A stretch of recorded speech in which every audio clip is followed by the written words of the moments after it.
on 93.7 The Ticket and theticketfm.com. Now, here are your hosts, Tom Stevens and Mike Melby.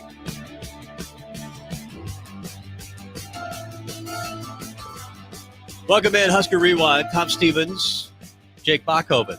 Mike Melby is doing some racing stuff. He works on racing cars, Eagle Raceway. He's been the track announcer out there at one point. In fact, he did it back in the heyday of Eagle Raceway when it was much bigger, drew much bigger crowds than it does now, and it still draws very good crowds.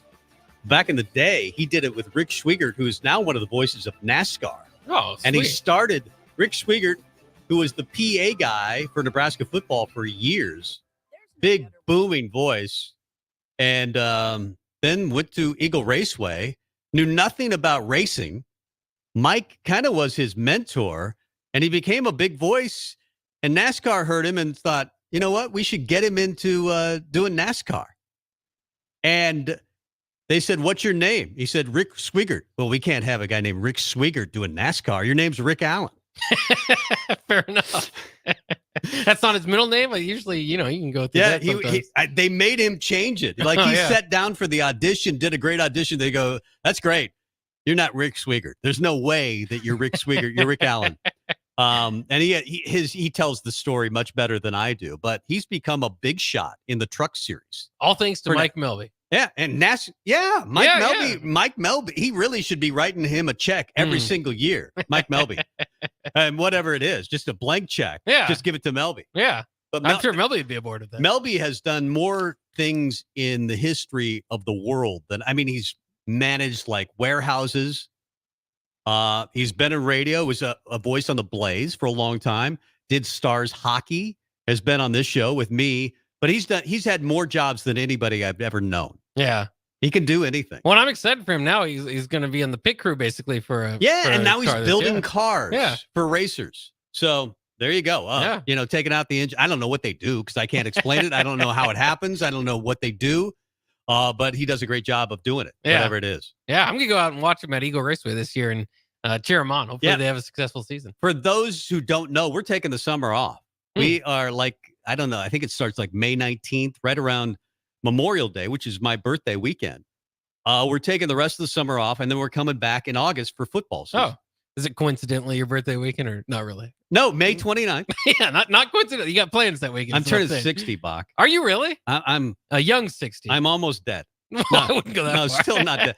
Remember that? We used to say that. Still not dead. I'm still not dead. Because I had a couple of heart attacks when I was on the ticket, but I've come back and I'm still alive and I'm still not dead. That's right. Let's get to the opening kickoff. Can we do that? We can. Keith Jackson is here. Yes, indeed, do. We're talking about college football. This is Sunday Rewind. Take it back now, y'all. Down, flip it and reverse it. On 93.7 The Ticket and theticketfm.com. Now, here are your hosts, Tom Stevens and Mike Melby. Now the opening kickoff, is the opening kickoff in there? Oh, maybe it is. That's hit the opening kickoff. No, it's not in there. Okay, well that's okay. It's Keith Jackson. Well, you did a pretty good Keith Jackson. Well, thank you. Anyway, yeah. Yes, indeed, you do. We're talking about college football. Here's the opening kickoff. A lot of things happening in Huskerville this weekend. The Nebraska women got a commit from the portal. Florida transfer. Her name is Alberti Rimdahl. 5'9", 50 career starts for Florida. Shoots the three pretty well, 34%, and is an 89% free throw shooter. They're going to need some help, and I think they're not done, certainly, in the portal. Nebraska, the men, they picked up Andrew Morgan, which I'm sure you guys have talked about it. 6'10", 245 from North Dakota State, averaged 13 and 5. Shot 58% from the floor for his career. So nice addition there. We're waiting to see what happens with Rick Mask if he comes back. Right now you have Gary and Williams back. But the third addition, Andrew Morgan, obviously an instant starter. And Fred Hoiberg's not even close to done. He had a few visitors over the weekend. One of them is Igor Milicic Jr. He's a 6'10", 225 big from Charlotte. So he played back in the day with Bryce Williams, 13 and 7. He's also visiting Tennessee and Baylor, though. So some tough competition to get him. Another one is Raleigh Webster, 6'4" point guard. Nebraska looks like they're going to need a point guard with Jamarcus Lawrence leaving the program. 76 games that he started there. And we'll see what happens with him. He averaged 9 and 4 for Utah last year. Another transfer to watch for tomorrow morning when he makes his announcement, Frankie Fiddler. He's going to decide between Nebraska, Creighton, Wisconsin, and Michigan State. Some think Creighton, some think Wisconsin, some think Nebraska might have a shot. Yeah, I mean, and I'm so fascinated by that one because if it does go Creighton's way again, I mean, and we don't have to argue this. I mean, Creighton's the better program. Nebraska obviously is making strides. Wait a minute, they're the better program. They're the better program. Okay, but Nebraska's making strides, and we don't want to take anything away from that. But it will be very much like Baylor Shireman. I think if the hometown kid goes with the Creighton over Nebraska and has both in their Final Four. So I'm kind of getting that feeling. I hope I'm wrong. Fiddler is announcing on 1620 The Zone tomorrow morning at 8 o'clock. Remember the last guy to do that? Remember Noah Fant announcing his commitment to Iowa on The Zone? Nebraska wanted him at defensive end, right? Right. They were going to put him feature first round pick and tight end. But. Well, it started out as Bo Pelini, then Bo Pelini was fired. I think he ended up, he was going to choose between Nebraska and Mike Riley.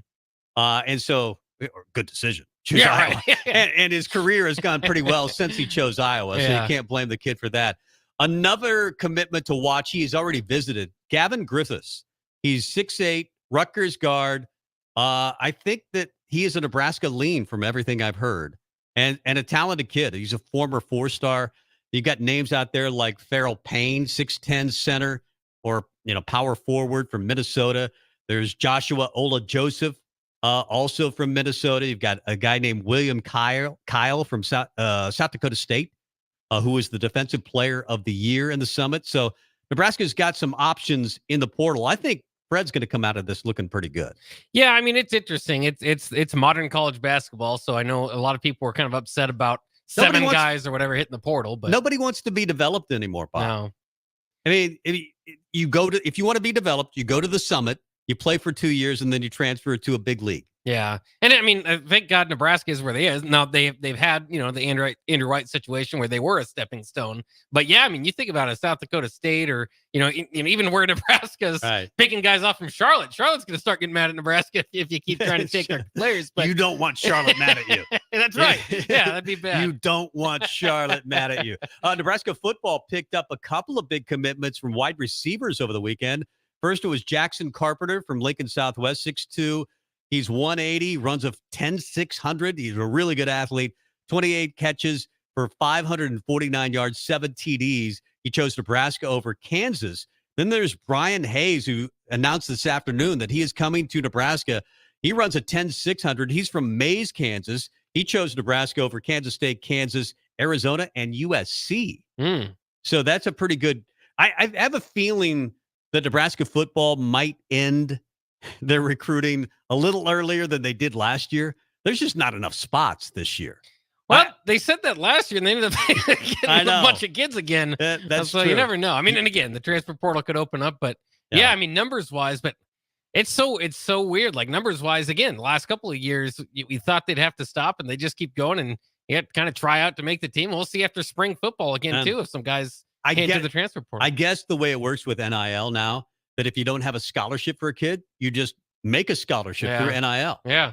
I mean, you can, technically it's 85 scholarships still, but it's really not with NIL. Yeah. You can have a lot of walk-ons and just pay them to be here. Yeah. And I hope, and again, I don't know how much Nebraska is doing that, but I think if you have the resources and you can. They did that a little bit in the last recruiting class. Yeah. I'd like them to keep doing that. Yeah. I would love. I think they should do that for sure. Nebraska baseball, tough weekend. They blew a 4-run lead on Friday night. They were up 6-2. They lose 7-6 in extra innings to Rutgers. Then they blow out the Scarlet Knights on Saturday, 16-1. So it's looking good. They tied the series at 1. They lose today, 6-4. So they fall to 5-4 in the conference. They're 23-10. A little disappointing weekend for Nebraska baseball. Yeah, and they've had such a good start. Obviously, a loss to Creighton kind of brought the 10-game winning streak down, and now this weekend's a little bit frustrating. But you got to expect that. I mean, baseball is a long season. As long as they don't fall too much further, you can keep it going. But I know I've seen some people asking, like, do they have to win the Big Ten to host a regional or for any chance? They do. Yes, absolutely. Yes, yeah. because the Big Ten actually hurts your RPI. Right. Nebraska had a really good RPI heading into the Big Ten. Now it's fallen a little bit. Of course, they had won 10 in a row. Then they lose to Creighton. I think they've lost 4 of their last 5, I want to say. They've struggled as of late, and it's been the bullpen. Their starting pitching is really good. You've got Brett Sears, who has a chance to be one of the top 5 pitchers in college baseball if he keeps going. You like what McConaughey has given you on Saturday. They struggle with the Sunday starter. I wouldn't mind seeing Will Walsh in that role. He can play offensively as well. We'll see what they do with the Sundays. And the bullpen has struggled as of late. Nebraska softball gets a big win today. They bounced back from a 5-run deficit. They won yesterday. They're now 8-3 in the conference. They lose their best player, Bach, Jody Ball. Yeah. And they get hot.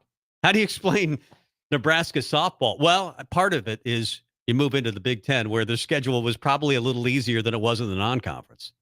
Yeah, and you just feel bad for softball because it's not just Jordy Ball. I mean, they've had some injuries, but to be able to fight through it and still be competed and competitive. And obviously, I mean, you don't have any other choice. You got to go out there and play. And you say next man up, next woman up in this case. You just hope for the best of them and just at least no more injuries. Let at least you feel like 80% of your roster fight it out here. Yeah, they've had several injuries, but they're playing good softball right now. They're 25-16 and 8-3 in the conference, so they're playing much better as of late. Remember Adrian Martinez? He played for Nebraska at one time. Now he's playing for the Birmingham Stallions. They won yesterday, and Adrian had a really good game. They win 33-14. He had 2 touchdown throws. He was 18 of 28 for 344 and was the game's MVP. Way to go, Adrian Martinez. You think he could play in the NFL?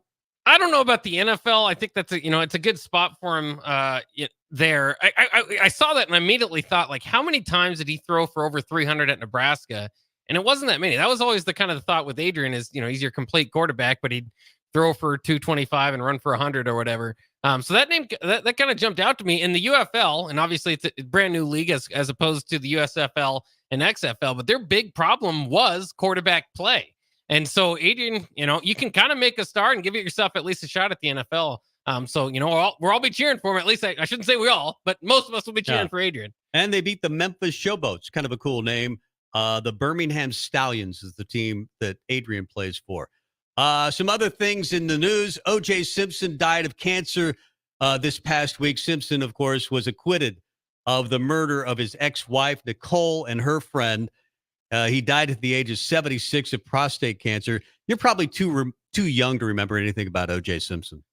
Yeah, pretty much. I know him as Nordberg from the Naked Gun series. But well, that's almost better. Yeah. He was great in TV. And, of course, he did Monday Night Football. He did a lot of sports. He did the Olympics at one time. He was like America's hero until he wasn't. Yeah. Norm Macdonald had one of the best jokes about O.J. Orenthal J. Simpson. He said, apparently in California, it's now legal to commit murder. That was one of his jokes on SNL. And he was warned, I think, by Don Ohlmeyer, that is Norm Macdonald, to stop doing OJ jokes. He said, you got to stop doing them. Yeah. But he kept on doing it, and they fired Norm Macdonald. And then he came back and he hosted SNL. Norm Macdonald also has passed on since then. He goes, apparently I'm good enough to host this show, but I'm not good enough to be a cast member. But that's the one thing I remember about OJ. But he was an amazing running back in the NFL. I mean, he was on terrible teams when he played for the Buffalo Bills, but just an amazing running back. First 2,000-yard rusher, right? Yeah. And I remember the Bronco chase with Al Cowling driving the Bronco down the interstate in L.A., and 95 million people watched that. Incredible. Do you remember where you were? That's an event most people were kind of remember. I don't remember. I think I was at home watching when that happened. When the verdict came out, I was actually on the air. Wow. And we did a thing called convenience store justice, where we would just call like a U-Stop or a Quick Shop or whatever. And we would go guilty or not guilty. And we didn't even have to ask them about OJ. They said guilty. It was kind of a fun bit. But we got a lot of material out of OJ back, as did everybody. And Cato Kalin, I don't know if you remember Cato Kalin. Yeah. He was America's house guest. I once played poker at the same table as Cato Kalin. Did you? What? Yeah. Where was that at? It was in Colorado. Huh. Yeah. We were playing poker, and I'm going, the good-looking guy, blonde hair, flowing. I'm going, that's Cato Kalin over there. Now, what was his connection to OJ again? He was the house guest. Okay. He like lived in the basement. That's right. Yeah, I remember his like interviews on some of those documentaries. Yeah, But I didn't remember why he's tied in. He was just I don't know if OJ, he was a friend of OJ's, and OJ let him live with him, and he was staying in his basement at that time. Beer is coming to Haymarket Park, in case you missed it, for Nebraska baseball games, I think for the rest of the year. So the next home game will include a beverage. You're not a big drinker, but if you go to Haymarket Park, would you have a beer for a Nebraska baseball game? Like you said, I probably won't. That'll make me even more thirsty. But I get it, and I think of any sport that makes the most sense, right? Baseball. It's about time. Yeah, it makes sense to me. Yeah, well, of course, they already do it for basketball. Now they're doing it for baseball. It's just a matter of time before it happens at Memorial Stadium. Yeah, but what about all the drunks and the fighting? So what? Bring them on! More seat space might help with that. The right? more the merrier.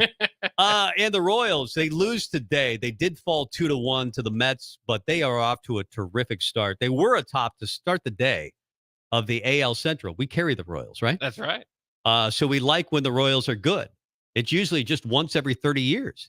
But right. The Royals won a championship in 2015, so it's probably earlier than 30 years. That hasn't been 30 years. No. It's only been like 9 years. Yeah. So this is good. The Royals look like they could be a playoff team this year. So that's exciting. You think you're getting too excited too early, or you think there's enough showing so far that you like? I think they're in a bad enough division.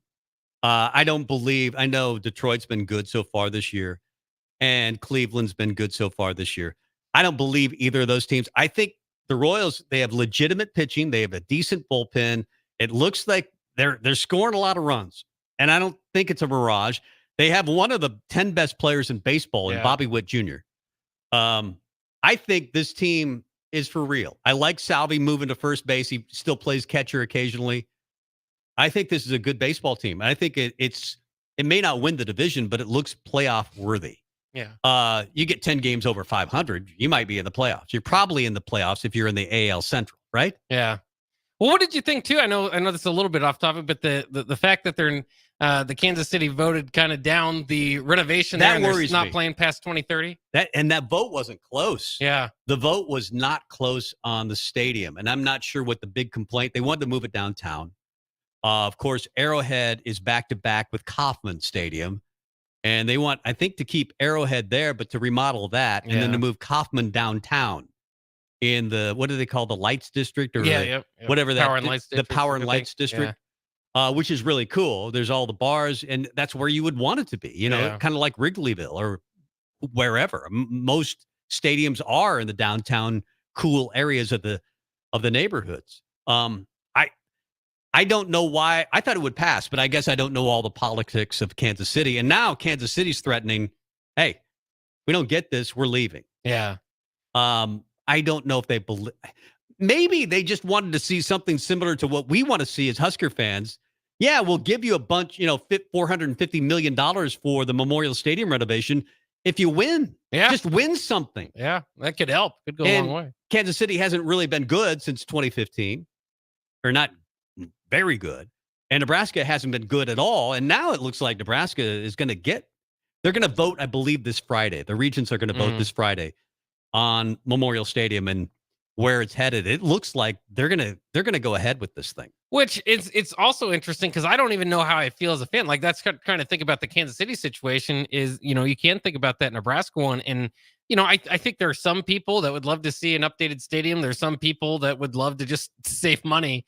I guess I'm other than the awkward season of just having 1/4 of the stadium gone, which I'm not going to necessarily like, but it's part of progress, I suppose. Other than that's the only thing I really worry about. I'm not.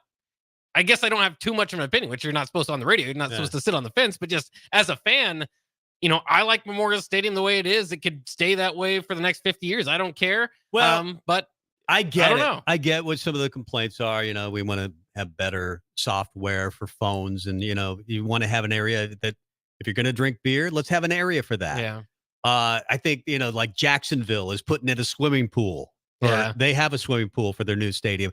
I just toured. I went to Minnesota for the Big Ten tournament, Okay. and I toured the Viking Stadium.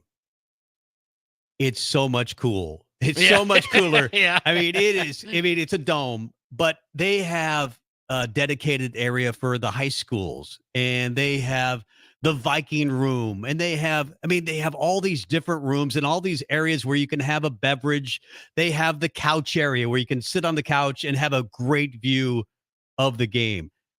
It is about, I don't want to say, 20 years beyond what Nebraska, no, probably 40, 50 years ahead of where Nebraska is. And all the stadiums are you think Memorial Stadium's great, and then you look at a stadium that's really cool and you go, oh, this is what people are talking about. Yeah. When they're saying you need to remodel. And what Memorial Stadium needs to do, and I think they went too big. Let's go to 90,000. What more and more stadiums are going is, no, let's go to 65, 70,000 and make the seats really cool and charge more for these really cool seats. Yeah. And you can almost make more revenue doing that. And I get it after seeing the Viking Stadium. Yeah. Well, that's fair enough. Yeah. And NFL stadiums are all that way. Yeah. But I'm talking to even people that like go to Minnesota and see the Gophers. Their stadium is really cool, and it's only 50,000. I just think that if you want to keep people going to Memorial Stadium, maybe they never will stop. Maybe they will always be interested. But I think you're going to have to give them something more. Or win. Maybe that just takes care of everything. You just go win. You win 10 games this year, and it doesn't matter if people are sitting on nails. Yeah. They're going to go and cheer and be really happy that they're at a Nebraska game because they still sell out. Yeah.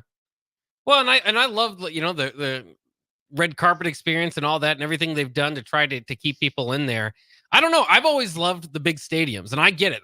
The different, have more of a cozy stadium, more of an updated stadium if you reduce all the seats. But I like when Nebraska was a top 10, stadium across the country, and even to those newer NFL stadiums, you could say, yeah, but we hold more people. So I think there's pros and cons to either way. Like I said, I'm and obviously I do this for a living, and so I'm very invested. But I'm in. I mean, I'm going to go for the next 50 years if I last 50 years, pretty much regardless of what they do. And I think that's a big part of the fan base and maybe a reason why they've been able to not really update it in quite some time to begin with. The biggest complaint I hear is room. Like I sit down and I've got this, 6-inch space for my butt that's growing over the years and I'm eating hot dogs at the same time while I'm watching the game. So I'm really physically growing as I'm watching the game. And people know it. We're getting bigger as a society. Yeah. And you sit in a seat that's really tiny with 3 other big people in the row or next to you. You're really realizing that this isn't the most comfortable thing in the world. Yeah. And I'm paying a lot of money for this seat. And I can barely get in it and get out of it. Yeah. I get it. Yeah. And when you see a stadium like US Bank Stadium that the Vikings have, and that's not even top of the line. It's really nice. I hear Atlanta's is amazing. Obviously, sure. Jerry World is great. There's so many good stadiums now because everybody's building $3 billion stadiums. Nebraska's talking about $450 million. Let's be honest. It'll be $600 million by the time they're done. It's with construction costs, with the interest rates are what they are. And the fan is saying, wait a minute, I just gave you a bunch of money for the Go Big project. I just gave you a bunch of money for NIL. And now, and at one time it was Trev. And now, Trev, you want $450 million for a brand new stadium. Or basically a brand new stadium once you renovate it. Go to Warren Buffett. Ask him for $1 billion. Yeah. He never gives anything. Well, that's the real big problem. When Nebraska doesn't necessarily have that, but that's with the Chiefs. Is like the Hunt family is trying to get half of it from the taxpayers, and the taxpayers are always looking back like you can do it by yourself. Right. And I get it. I mean, I let's face it. The pool is a lot smaller in Nebraska. You're asking the same families over and over for the money. Yeah. And I think they actually would be okay giving it if you just won occasionally. Yeah. But it's not Texas. It's not Ohio State. It's not, USC. It's not some of these other schools that have a bigger fan base and probably more money to draw from. You're asking the Peds all the time, give me some more money. And even though they have it, it's got to be irritating at some point when you're saying, I remember the check I wrote you. It was pretty big. Yeah. And then you watch the season, they still don't go to a bowl game, and next year you get asked for more. Right. Yeah. But I don't think there's an easy answer because you probably have to do it. Memorial Stadium's getting older. I think it's cool. I mean, there's nothing cooler than driving by Memorial Stadium late at night and you see the lights lit up and sometimes the video's playing because, recruits are in town. I still think it's really, really cool. But you start touring it and then you watch a game there and you've been to other stadiums and you're going, yeah, it's cool, but there's other stuff that's pretty cool too and maybe better. Well, Augie says off the text line, that's what the Huskers need. Give us a swimming pool. Yeah. He wants a swimming pool at Memorial. Wouldn't you want to be, Bach on the high dive at a Speedo? Yeah. Might take some attention away from the game. You have a diving competition in the third quarter? Come on. Yeah. Let's go. We need a swimming pool. Well, that might be a good question. 464-5685 if you want to ask it. What would you like to see added? Yeah. With your $450 million. If you're writing a check, what do you want to see included in the plan? Because the vote's coming this Friday, and I think the Regents are going to say, let's go ahead with it. I think they're that close. Despite all the negativity surrounding some people in Husker Nation saying, we don't need to do this. Let's go win first. Yeah. Or you've heard stories about, let's do it, but let's go down to about $100 million. I don't think that's going to happen. I think it's going to be the full-blown 450 to 5 to 600 million. But what would you like to see included? We could add that to it. 464-5685. Let's go to break and then come back with BC of Husker 24/7. We'll talk a little hoops, portal recruiting, Nebraska football and Nebraska basketball. We'll do it next. Are you ready to take your seeding season to the next level? Now is your chance with Landmark Implement's early order program. Don't miss out on the best deals of the season on new John Deere air seeders and drills, including the N500C Central Commodity System. Experience the ease of operation with the new N500C's intuitive design, simplifying your seeding process and saving you valuable time in the field. Lock in the largest cash discount, snag the best financing rate, and ensure availability on a new drill. Contact your local Landmark location for full details and experience the Landmark difference. Gaina Trucking is hiring CDL Class A and B drivers. Gaina Trucking guarantees a 40-hour work week year-round, and their strong team culture makes it not a job, but a career. Gaina Trucking offers health, vision, and dental insurance, 401k with company match, an employee assistance program, and other bonus programs. Build a better career today with great team culture at Gaina Trucking. Learn more and apply today at GainaTrucking.com. Houses? They're expensive. And once you buy one, you're kind of stuck with it for a while. You need to make sure you get your best house for the best price. You need Ben Bleicher and his team of pros at Professional Realty Group. They'll take the time to figure out what's important for you in your dream home, and they have the expertise to find the hidden issues that could surprise you after the sale. That's professional knowledge, proactive service. We call that potential. Ben Bleicher and the team at Professional Realty Group of Berkshire Hathaway's home service ambassador. Find more online at prg-ne.com. The Double the Savings sales event is happening now through April 22nd at Bonsall Pool and Spa. During this event, buyers can take advantage of up to $1,500 in savings and receive 0% APR for 60 months. Visit the Bonsall Pool and Spa showroom at 33rd and Pioneers or visit their website at bonsallpool.com to learn more about their hot tub sale. Act fast because this offer ends soon. Bonsall Pool and Spa, every day made better.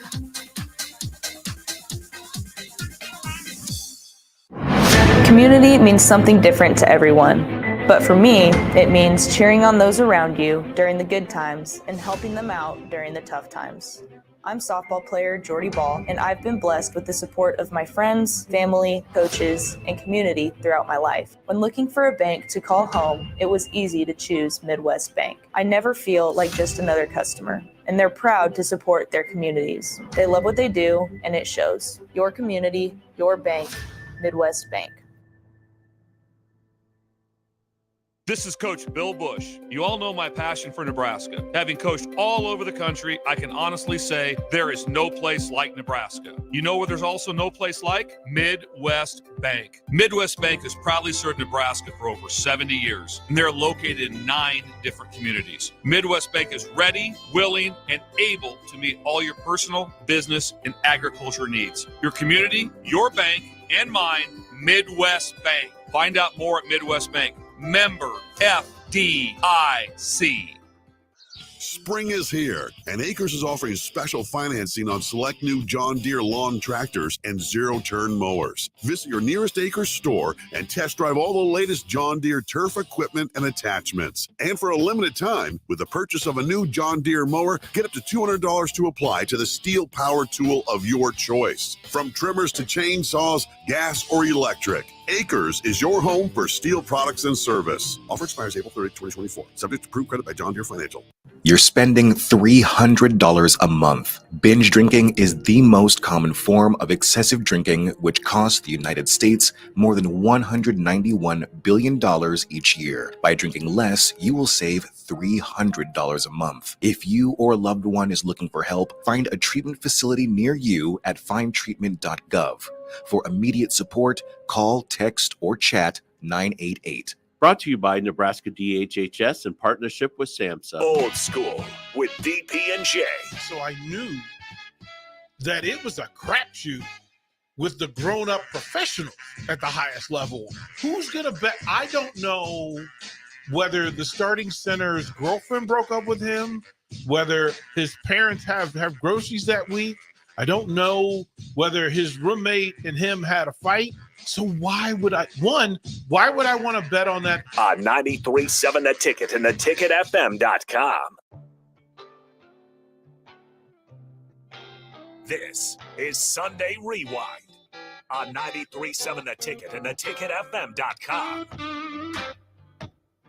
Welcome back. Tom and Bach, Mike Melby taking a day off, working on the race car today, getting it ready for Eagle Raceway as we welcome in BC, Brian Christopherson on the Allo VIP line. I'm guessing you're watching the Masters as we speak. Sorry to bother you during the Masters. How are you? It's all right. It looks like Scotty's got this one locked up. You are. I will say you're missing a little with my Vern Lundquist teary-eyed goodbye, but I'll get over that. What was your favorite call of Vern Lundquist? This is his last Masters. We had him on the air, I don't know, 10 years ago, and he was great. Oh, yeah. But he called Jack Nicklaus and Yes on 17. I remember that so well in 86. But the Tiger call on 16 was probably the best, right? Yes, Tiger call's the best, and I'll tell you why. The Yes Sir call is just as famous. It's not that he stole it. I think it was in his head. But if you actually watch the Masters coverage of that year, his cohort, who's no longer, I can't think of the guy's name, but on 14, Jack made a similar putt. And the announcer also said, Yes, sir. And so Vern kind of copied that one. I don't want to, I know this is his big day, but does that have been said earlier in the round? So I don't always give that one. That's the one everyone remembers. But yeah, the Tiger one was like in your life. I mean, that was good.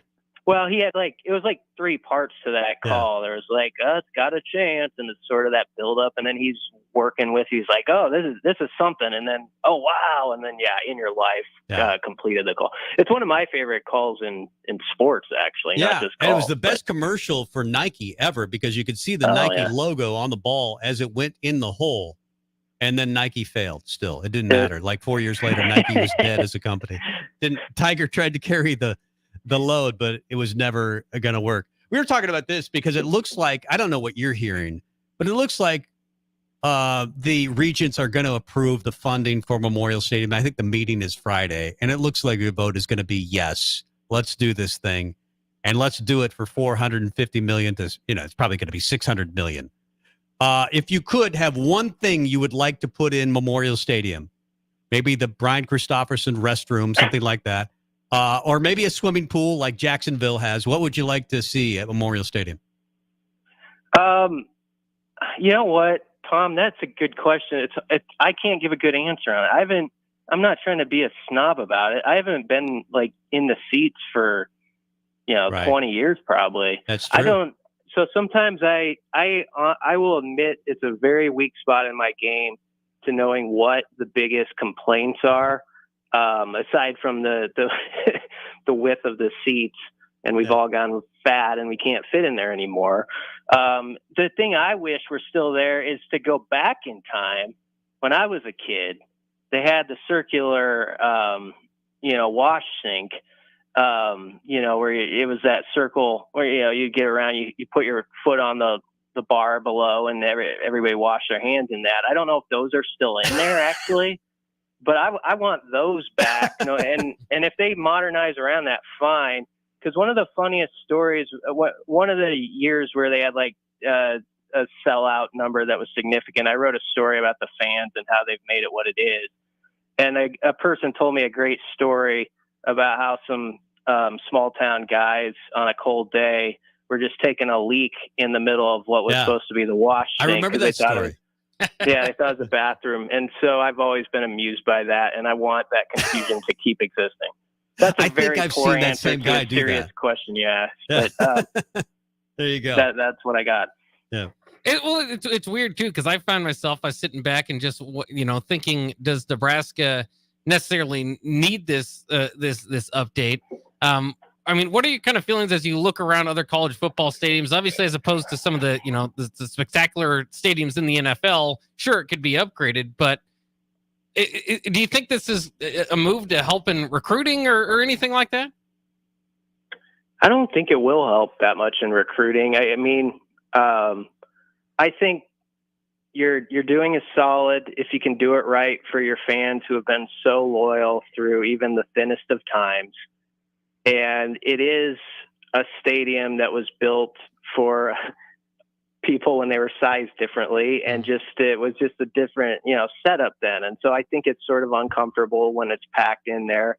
I think as much as people love a high total attached to the attendance, I've always sort of had this idea of widening the seats, somehow getting that thing back like around 76,000 as the number. I don't think they would sacrifice in noise or anything by doing such a thing if they were able to figure that out over time. 76,000, I will admit to being biased, was always like, and Tom was maybe of the same era, where that was like the sellout number. So it's always been in my head like that would be kind of, if it is going to go down, aim it toward a number that has significance toward Nebraska history. I don't know if that's going to happen or not. But also I would say to some people are like, well, why you want to go down? I would also say, well, look at, every year, sometimes we request it. I know the World Herald does, where you'll get like how many tickets were actually scanned, like how many butts were actually in the seats or went through the turnstiles. And sometimes it's like low 50,000s or, something like that. There's not as many as, that actually are there. That's always said. So I don't think you would sacrifice if that capacity number goes down somewhat for comfort. It's still being an intense home environment and the noise and all that stuff. So, it'll be interesting how they choose to play it and what they ultimately decide. It's obviously a big sort of first step for Troy Dannon as he's sort of figuring things out on the fly too, and how he wants to proceed with it. So I'm as curious as you guys as to how that kind of transpires over the months ahead. BC, Brian Christopherson on the ALA VIP line. I don't feel bad necessarily right now taking you away from the Masters because it is a blowout. Scotty Scheffler up by 4. Yeah, he's got it. The only drama that really could happen is he said he's going to leave the Masters if his wife, who is pregnant right now, goes into labor. So if he has a 3-foot putt to win the Masters and she goes into labor, he's leaving that 3-foot putt. I mean, I'm thinking we've passed the point. We're past the point of no return now, aren't we? Right with that? I would think so, but I mean that would be really cool if he would just like a 3-foot putt. Nope, I'm out. I'm out. Or it would be the ultimate prank call from someone from Ludwig Oberg's camp to place a call that there's a pregnancy that's actually not happening. Yeah, so we'll see if that happens. We'll stay with Nebraska football, get to the portal as far as basketball recruiting is concerned. I do want to talk about that as well, but we're the 9th practice of 15 practices in. Matt Rule says the rookie quarterbacks, Dylan Raiola, Daniel Kalen, have been playing at a very high level. Obviously, we know that the quarterbacks are the big concern. Minus 17 in the turnover margin last year. 25 of those turnovers were due to the quarterbacks, 31 overall. Yes. How much of it do you believe when you hear that the quarterbacks are playing at a really high level and you know they're true freshmen? I believe it's genuine that they are on the pace that they hoped for, if not a little ahead. And I think we can be mature enough about that, I hope, to take that information and know there's still going to be bumps in the road and growing pains. And that doesn't mean you're going to go out and throw for so many yards against Colorado or whatever. But I think what's really helped them, what I've picked up on, is I didn't know how it was going to work. It's sort of unusual nowadays to actually have two high-profile true freshman QBs at the same time. And I think the competition is helping not just from the obvious standpoint of, like, you want to be better than that guy, but it's also the teaching tool part of it. Like, if one guy figures something out, it kind of, this is what's being told to us. It connects with the other guy. Then he sees, okay, I see what he's doing, and now I can do that too. And then you try to better it even.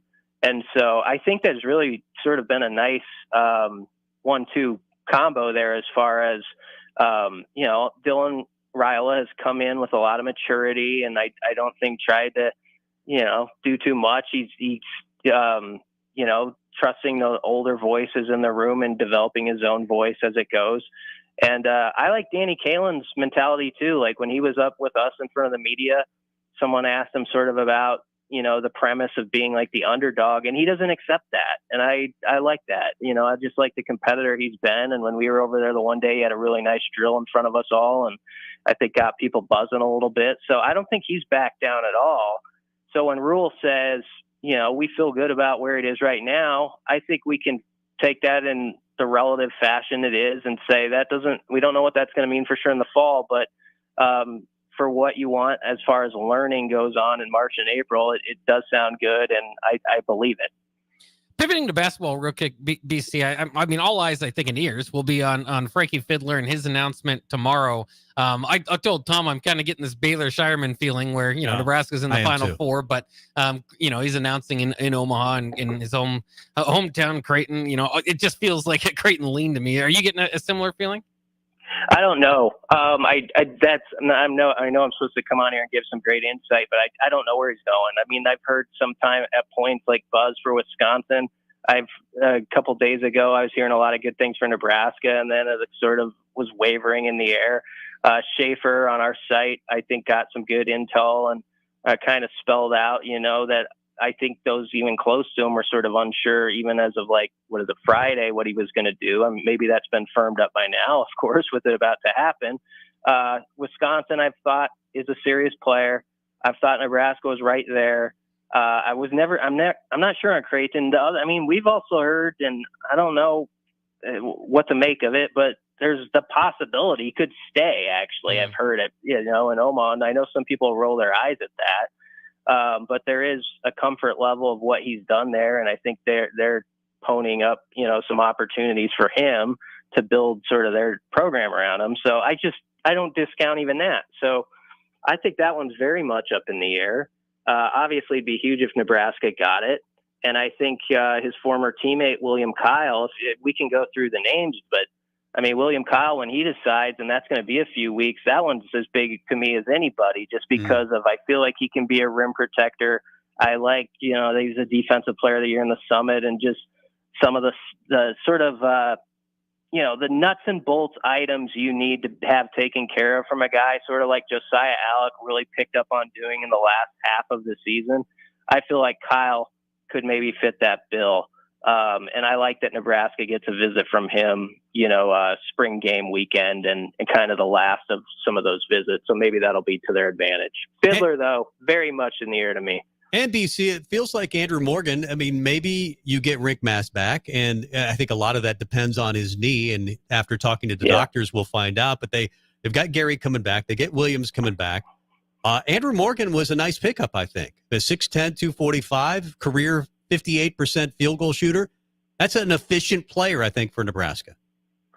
Yeah, he's got some rink-like qualities to him. I think same frame. I think he could be a guy who facilitates the ball even more than his background suggests in Hoiberg's offense. And I just think you somewhat trust this staff after the last 2 cycles that they are starting to find guys who fit what they want.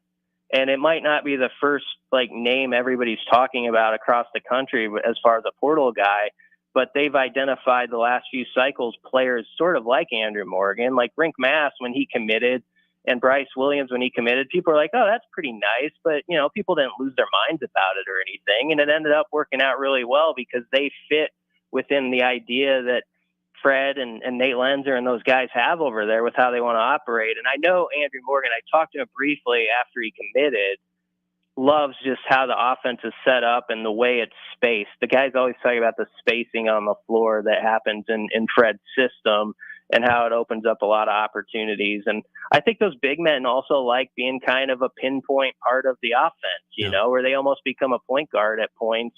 And that's sort of an exciting challenge for guys to take on that maybe they haven't had at other places. Hey, BC, I don't want to put you on the spot, but you mentioned you didn't know which way Frankie is going. I'm not sure anybody knows which way Frankie is going to go tomorrow when he makes his announcement, I think at 8 a.m. But you got guys like Gavin Griffiths out there, the Rutgers guard, 6'8", good potential there. I think Raleigh Webster, a Utah guard, visited. Yep. They've got Igor Milicic, which you talked about, 6'10", 225 from Charlotte, who knows Bryce Williams. Do you have a feeling about any of these guys yet? Not yet. Milicic is visiting today. I know initially it was said Saturday. I got a hold of him on social media yesterday, and he said he was coming in today, so I'm going with that. So I think he's over there now or finishing up. So we'll have to see if he, the hard part about this, guys, is it's not this happens with football too. Guys who are in the portal do not talk as much. They don't have incentive to, they don't have anything to gain by doing a bunch of interviews as much as we'd like them to. And we try to, and occasionally a guy will do it, but, you just don't get that instant feedback a lot of times. But I like, Igor. I mean, he's 12.8. 8.5 rebounds last year, 1.7 assists. He's another 6'10" guy, so he gives you another presence there. I like that he's played with Bryce. So there's a lot of his game that you would be happy about. He started his career at Virginia, if I'm not mistaken, so there was something, Tony Bennett liked. Gavin Griffiths, to me, is interesting because I know he had an off year shooting the ball, but Fred knows shooters. And this is a guy who everybody coming out of the prep ranks thought was going to be pretty darn good, especially as an outside threat, a 6'8" guy who can, hit behind the arc. He was only 28% or something last year. Did happen to hit a couple threes against Nebraska and Piscataway, which is probably fresh in the Husker staff's brains. But I think he's interesting because if you look at all the guys that they're looking at, a lot of them have 1 or 2 years, at least with Griffiths. And I know maybe this is overrated or doesn't matter as much anymore, but at least it spreads out the classes a little bit if you got a guy who is a sophomore coming in. And so I kind of like how that balances that scale a bit. And whether he's a starter right away or I don't think so, but if he's a guy who can be a Wilcher and be a 7th or 8th guy next year and build off of that would be pretty good for this team right now. And Griffiths wears goggles, and I missed that because William Breitenbach is gone. That's right. So you got to like a guy that has goggles on. It looks like Scheffler is about to. Ooh, was that him that just hit it in the bunker, Bach? You're probably watching as well. I think he's okay with a 4-shot lead. He's going to walk away with the trophy for the second year in a row. This guy's going to dominate golf for the next 20 years. It feels like, right?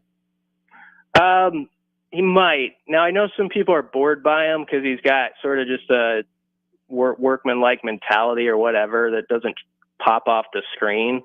I will say I'm kind of a golf nut, and he should have won more tournaments than he's actually won so far for how good he's been. He's just been dominant. So I think it's almost one of those things where even if you're not his biggest fan, you got to kind of tip your cap and say, this is fitting. This guy probably should have 2 majors at this point, the way he's playing and hitting his irons and he's all that. Just so good. He seems like a good dude. I don't know him at all, but he seems like a pretty good dude as well. as is BC, Brian Christopherson, one of our favorite guests. We appreciate the time, Brian. Have a great weekend. Yeah, no problem. There you Thanks, go. guys. He doesn't know. We don't know. It sounds like Schaefer might know something. Yeah. Should we call Schaefer as well? Yeah, maybe we a little should. bit later about Frankie Fiddler. Yeah. It doesn't sound. It's not over till it's over. Well, yeah, at least he didn't, he said he'd heard some things about Wisconsin and Nebraska, but not so much about Creighton. So that does make me feel a little bit better. I have heard that as well. That I just thought since he's announcing on 1620 The Zone, an Omaha station, and they carry home of Creighton basketball, right? the home of Creighton basketball. I just thought, although Gary Sharp went to Nebraska, I think he's much more of a Nebraska fan, and he's doing it on Gary Sharp's show. He's not doing it on John Bishop's show, who also went to Nebraska, but does Creighton play-by-play. However, Gary, I think, is the play-by-play voice for Omaha Mavericks basketball. Interesting.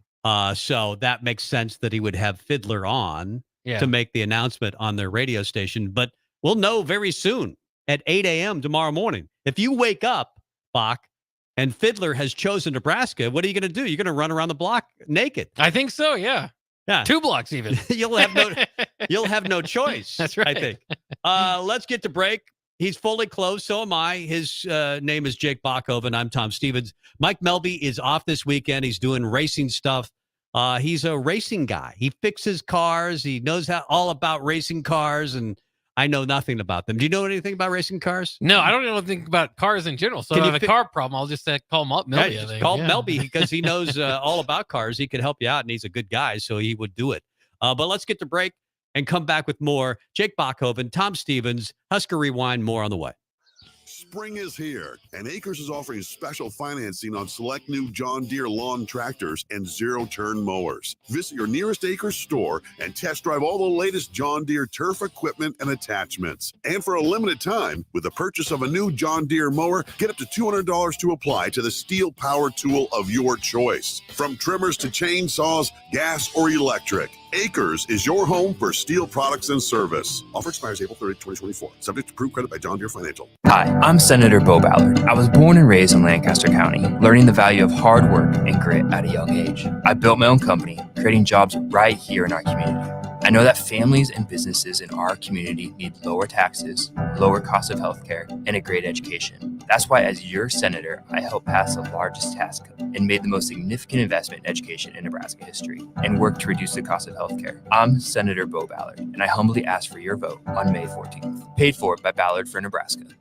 Buckle up and hang on. This is going to be a good one. The fans of Kansas Speedway know how to have a good time. One that celebrates fantastic finishes and family-friendly facilities. Trading paint. We got feuding and tailgating tradition. Burnouts, beer, and barbecue. Oh, it'll for sure be a good time, and you are all invited. NASCAR weekend at Kansas Speedway, May 4th and 5th. Get your tickets now at kansasspeedway.com. Eustace Body Shop, where our customers send their friends. That's the greatest compliment we can receive. If you've been in an accident, we'll get you back in your vehicle as quickly as possible. Our technicians care about you and your family and repair your vehicle to factory standards. We handle your claim from start to finish and provide a free loaner car.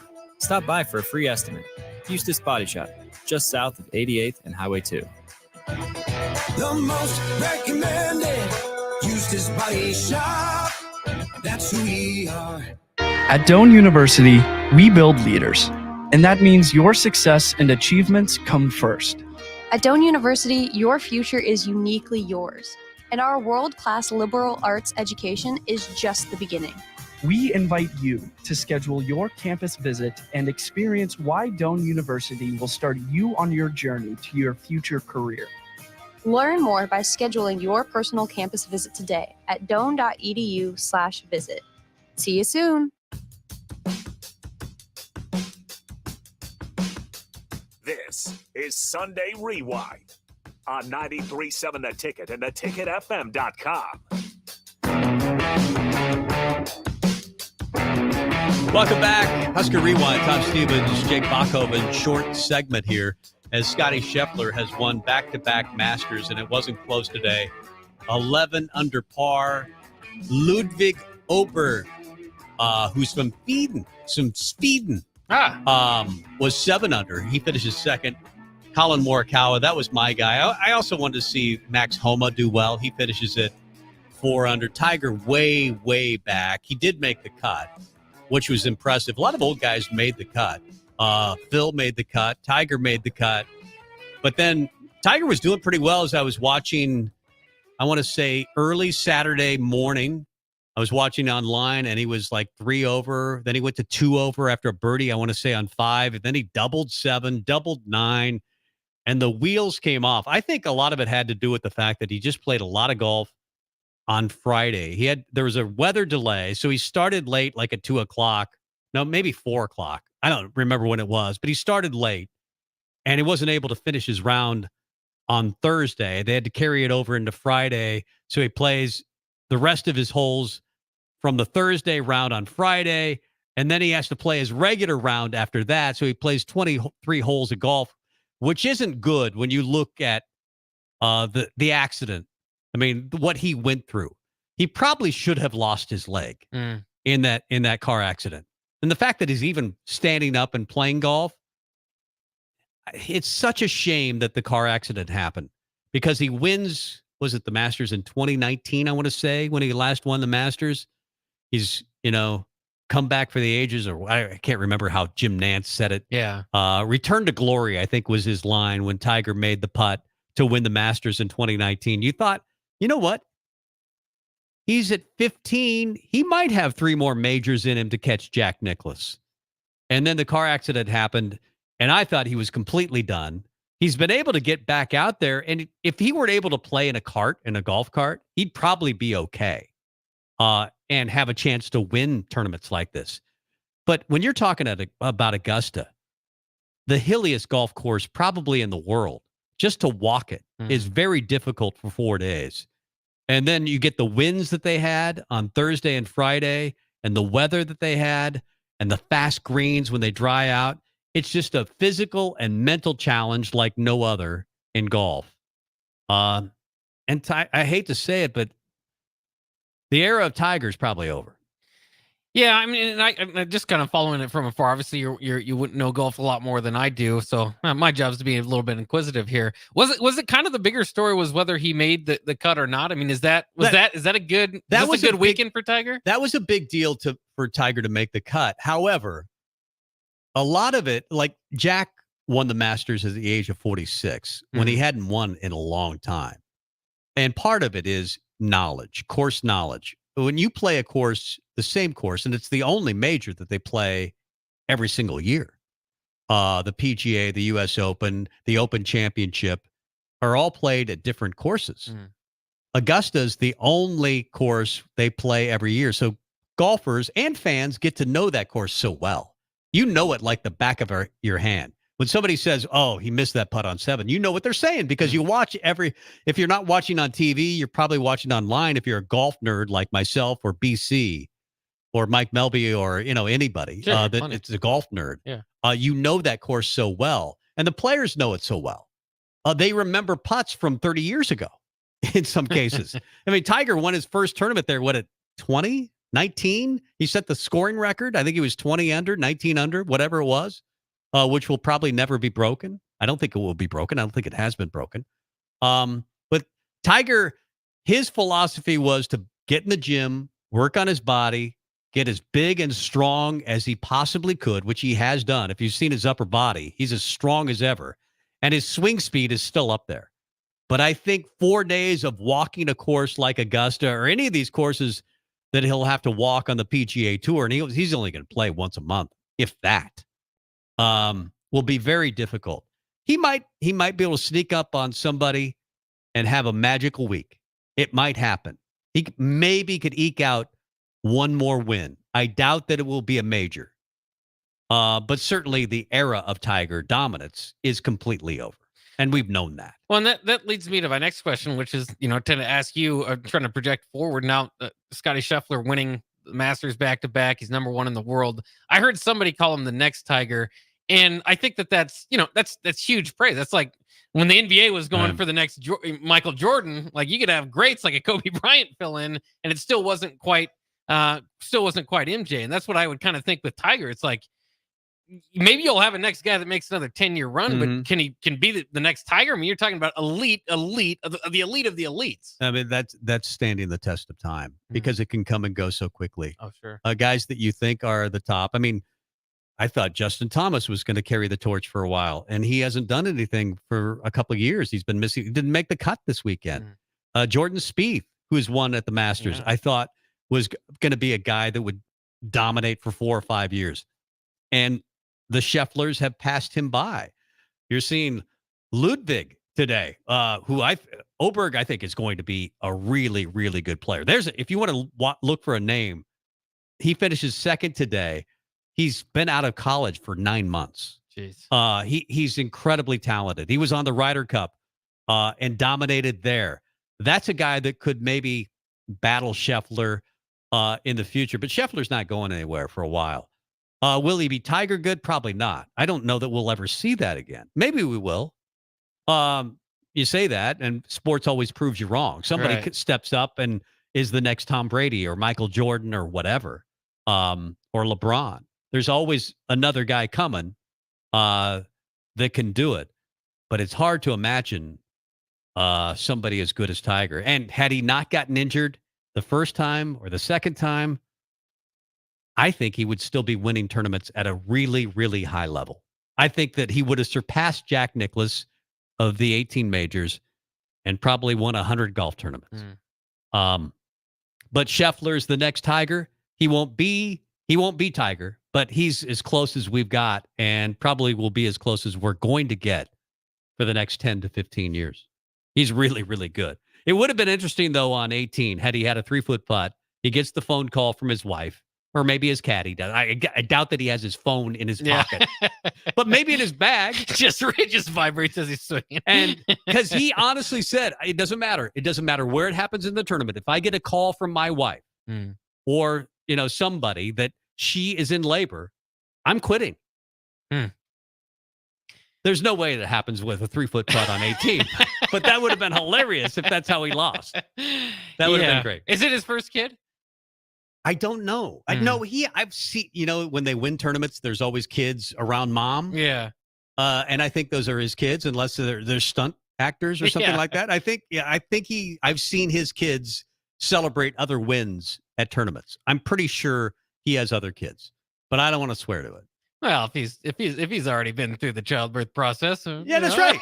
Maybe the first one. Right, yeah. The second one, third one. Come on. Yeah, everybody knows. What's the big deal? It's the Masters. That's a much bigger deal. That's right. Let's get to break. Come back with more. He's Jake Bachhoven. I'm Tom Stevens. This is Husker Rewind.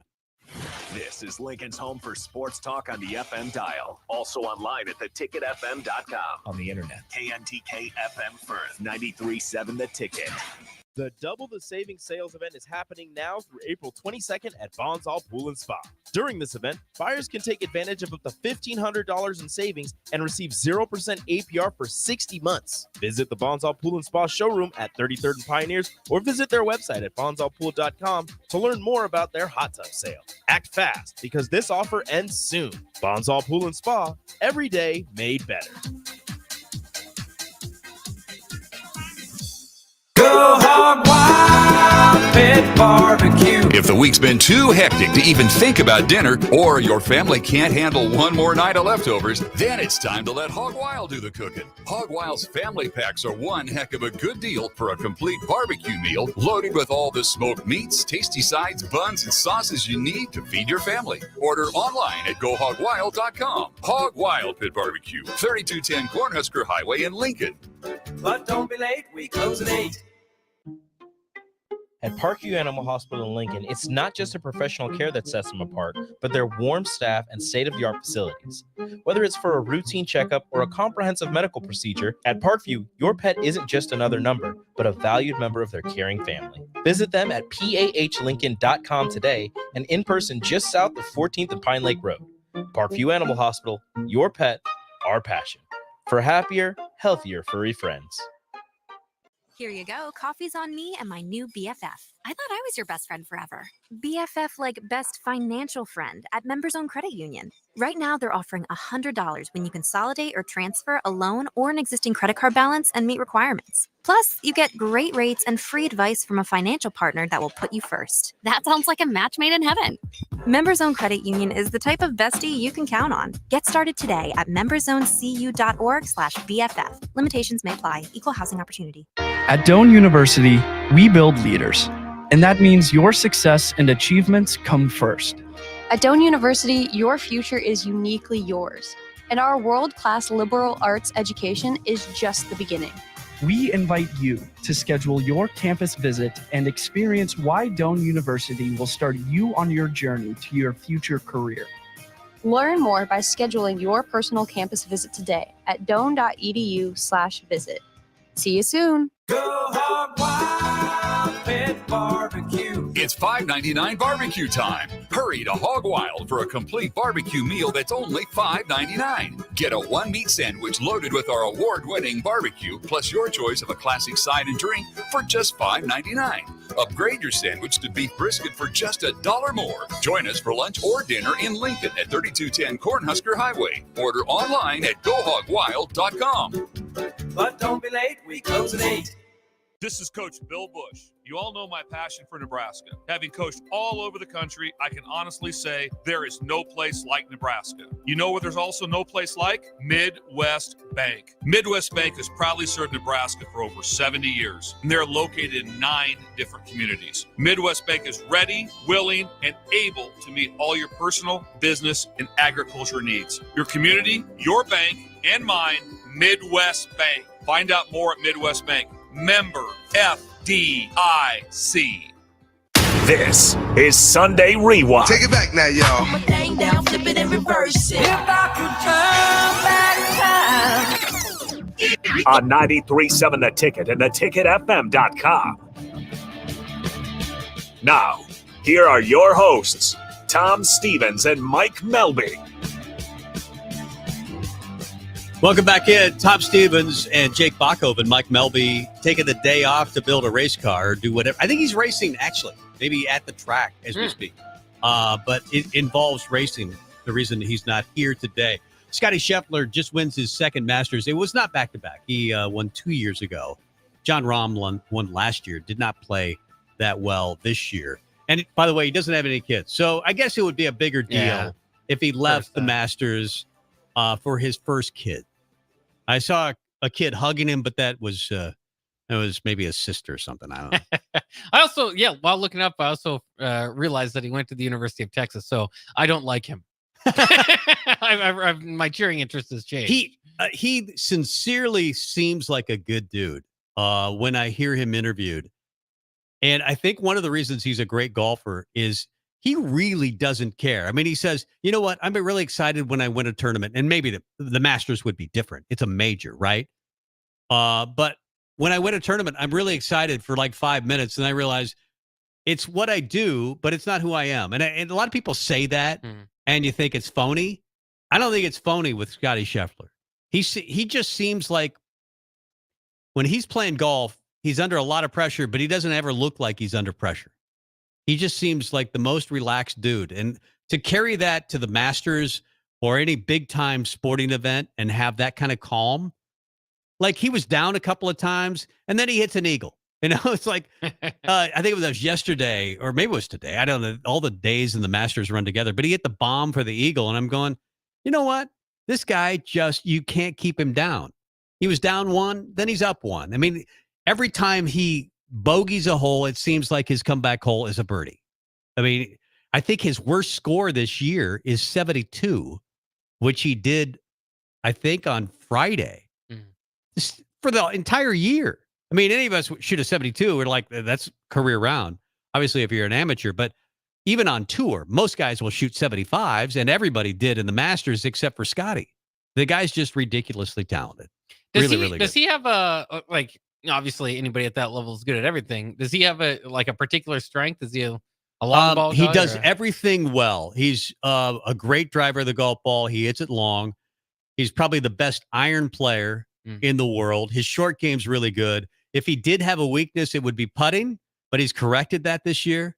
I don't know how he did it. I don't know who his putting coach is, but he's become a really, really good putter. He was a decent putter before. Now he's a really good putter. If you have a good putting week at Augusta, you putted well, because that's as good as it gets as far as the greens are concerned. I did want to talk a little Husker hoops portal recruiting. We talked about it a little bit with BC of Husker 24/7. You're a big hoops fan. I'm a big Nebraska hoops fan. I think it's going to be a big couple weeks as Nebraska and Fred Hoiberg, National Coach of the Year, by the way, builds this roster. I don't think, and some might disagree, that there were a lot of big losses to the portal. Jamarcus Lawrence was a pretty good loss because he's pretty athletic. He can play point guard. He can play off guard. Probably your most athletic guy there. C.J. Wilcher was a mild loss because he can shoot the threes, an experienced guy. He knows what Fred wants. He's a culture guy, and he became that this year. Outside of that, there were a lot of guys that left that weren't going to play a lot. Eli Rice, I think, could have had a good future, but it probably wasn't immediate.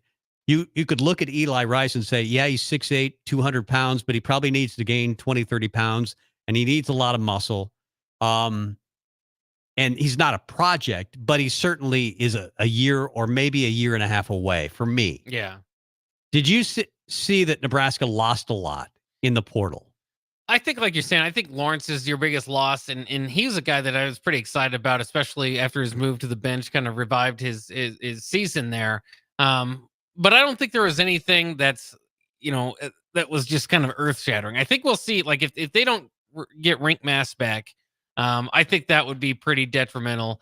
And overall, I think it was more the number of guys that left rather than like individually each guy and how much it hurt. Everybody's losing guys though. Yeah. I mean, you look, it was at last check, 1,600 guys in the portal.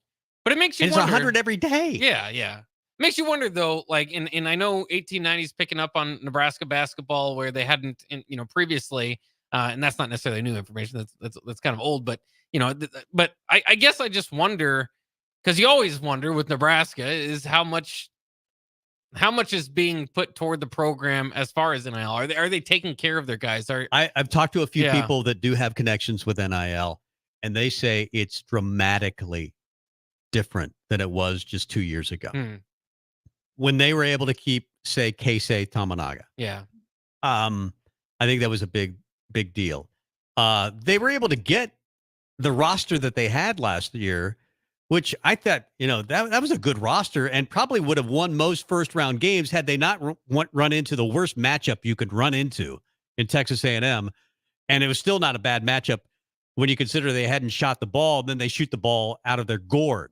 I thought that was a good basketball team and didn't play necessarily that poorly against A&M. Yeah. And they did it in large part, to the NIL. They were able to keep Keisei, get a guy like Bryce Williams, who could have commanded some big money. Jawan Gary, who played at Alabama, who's seen tournament success. Rink Mass was a big get. That's a good roster. And then Jamarcus Lawrence, I think I've heard Jamarcus really wanted to stay, and I don't know what happened there. But I feel like they can build that same kind of roster. Morgan, to me, Andrew Morgan is an instant starter. 6'10", 245. You pair him with Gary and Williams. If you had to, you could go to Ulis as your point guard. That's 4 right there. But I think they're going to get Gavin Griffiths. I really believe they are. 6'8" guard from Rutgers. I think he's potentially a starter. Say you get Frankie Fiddler tomorrow. If you get Griffiths and Fiddler, you're singing a whole different tune. Yeah. And you're singing a different tune very quickly. And that's kind of the way it happened last year. I don't remember who the first, I think it was Rink and Bryce were the first 2 gets out of the portal last year.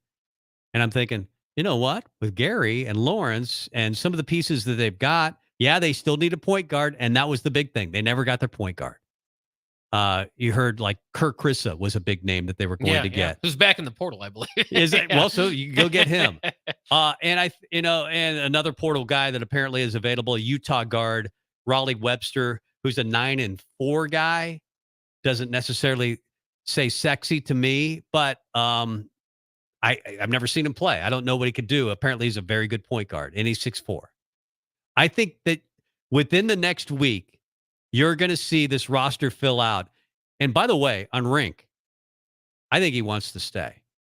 But I think, and Rink, if you're listening, give us a call. You chime in. Do you want to announce stay? your commitment? Yeah. But I think it's everything about Rink is about the knee.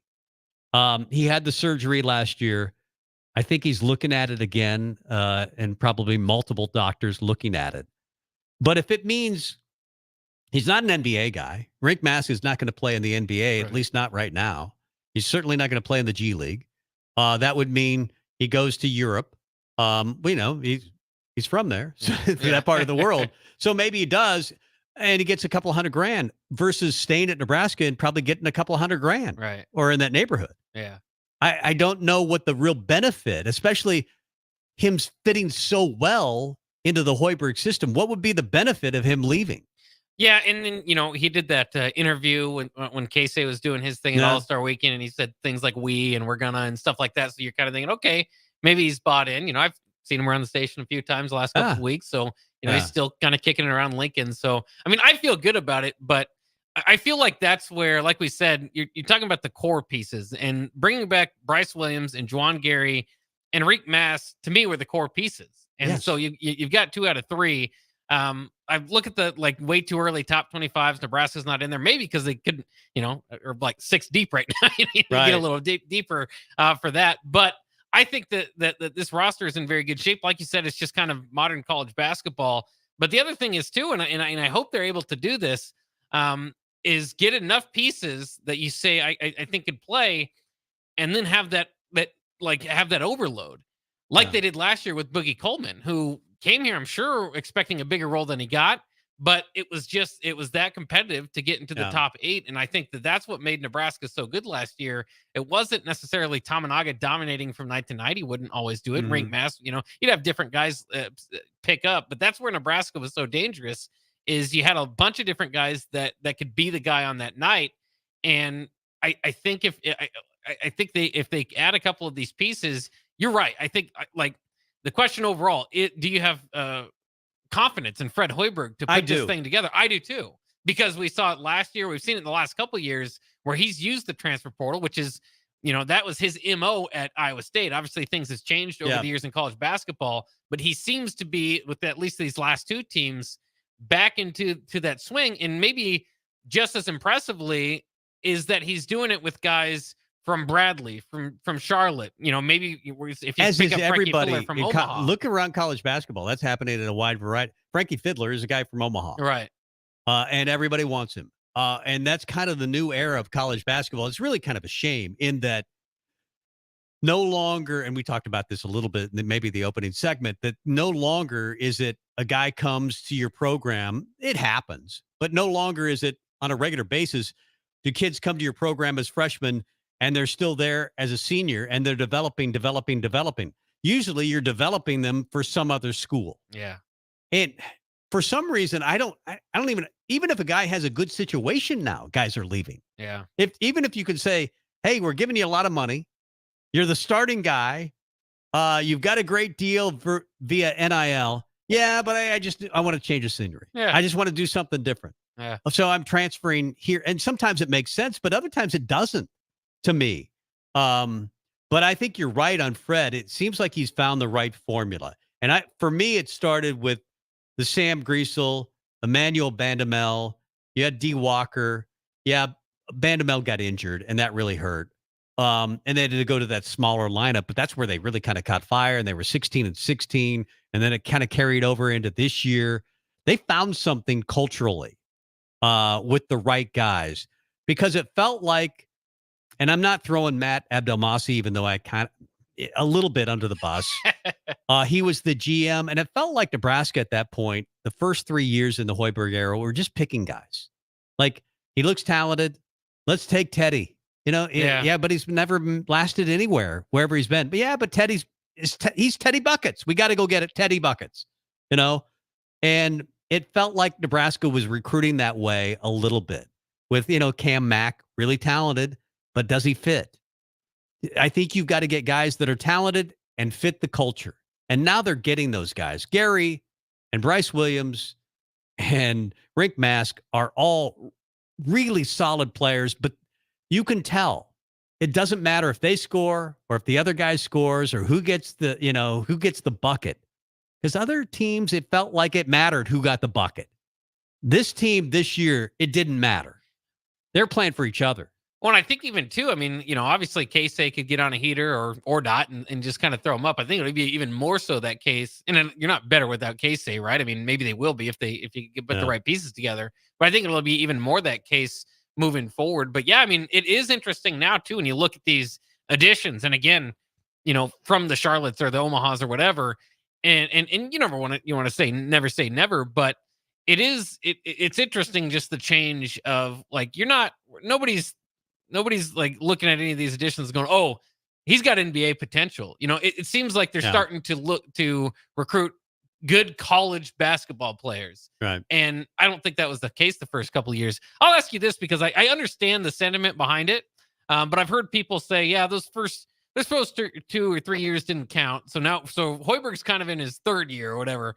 Right. And I get people saying that because there was a change in philosophy, but I had to sit through those first 2 years. Yeah. So, right. So I don't really believe. I don't. Right. I get the idea behind it, but I don't necessarily subscribe to that thinking. No, I was one of those that didn't want to see him back after but I do now. Yeah. And I was rooting so hard, even when Nebraska kind of was going through a stretch, the bad Creighton loss, when people were saying, see, they haven't played anybody. They finally play a good team. Creighton, they get blown out at home.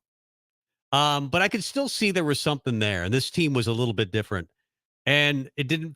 And then they proved that they were just a buzzsaw at home. Yeah. I mean, they were impossible to beat, especially the Big Ten at home.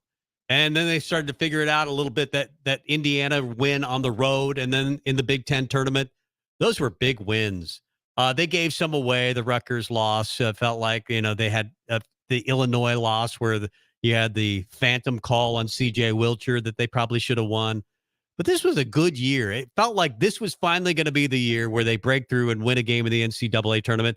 And, of course, they get the draw that they got with A&M. But, we know that. The NCAA tournament, it's all about matchups.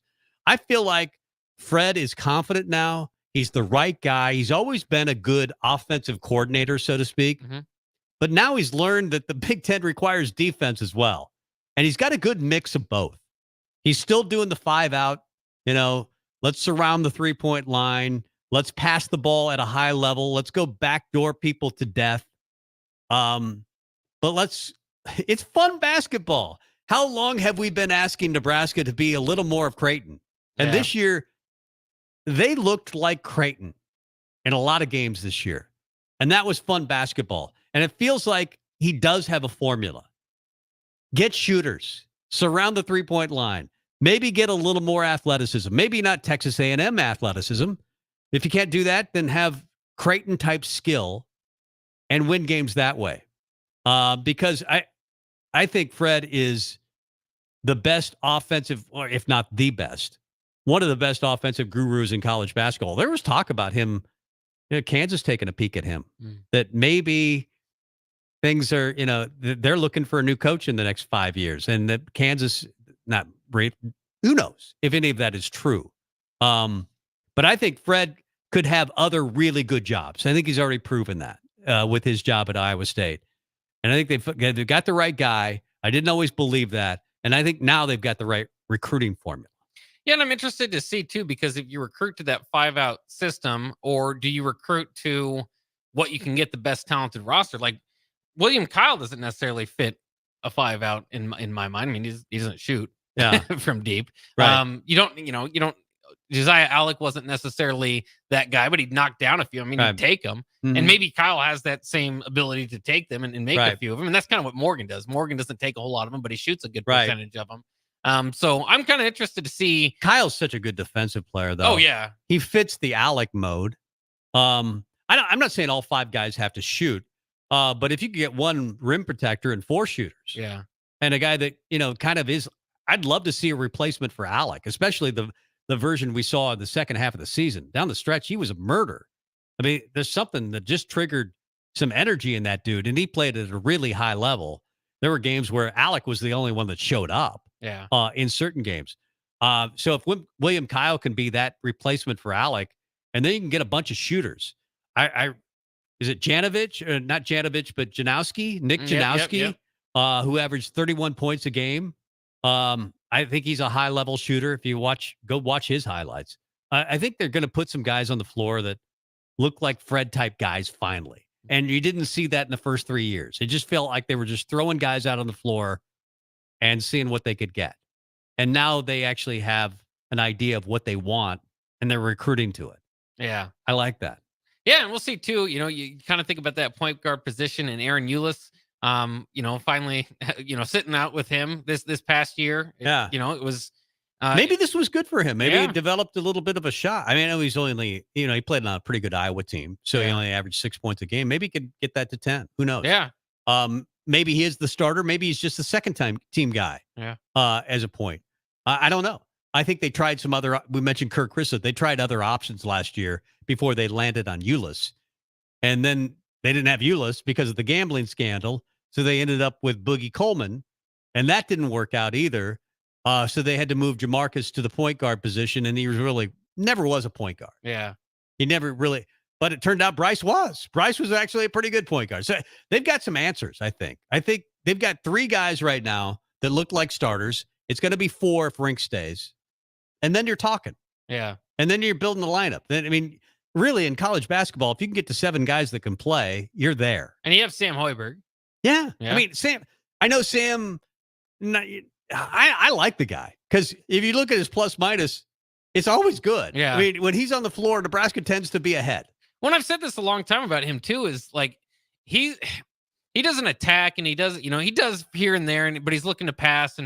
But I mean, I think if he was needed for a bigger role, he could take it. He just kind of played the role that was asked of him this past year. If he's really needed for that, and maybe not a guy that would start at every Big Ten team, but I think he'd start, at a lot of different places across the country. I do too. And I think if he's needed to take a few more shots, to go to the rim a little bit more, he'll do it. He can. And he's maybe the quickest guy. I know people might laugh at this, but he's one of the quickest guys on the team, if not the quickest guy. He's a really good defender.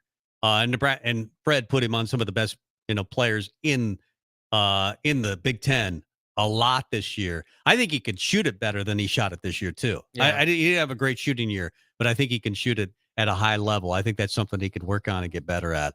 Let's go to break. Come back with Stephen M. Sipple. He's one of the hosts of Early Break with Sip and Jake and Bill Bush. And, of course, he is with Husker Online. We'll talk to him about football because that's kind of what he does. Stephen M. Sipple is next on Husker Rewind.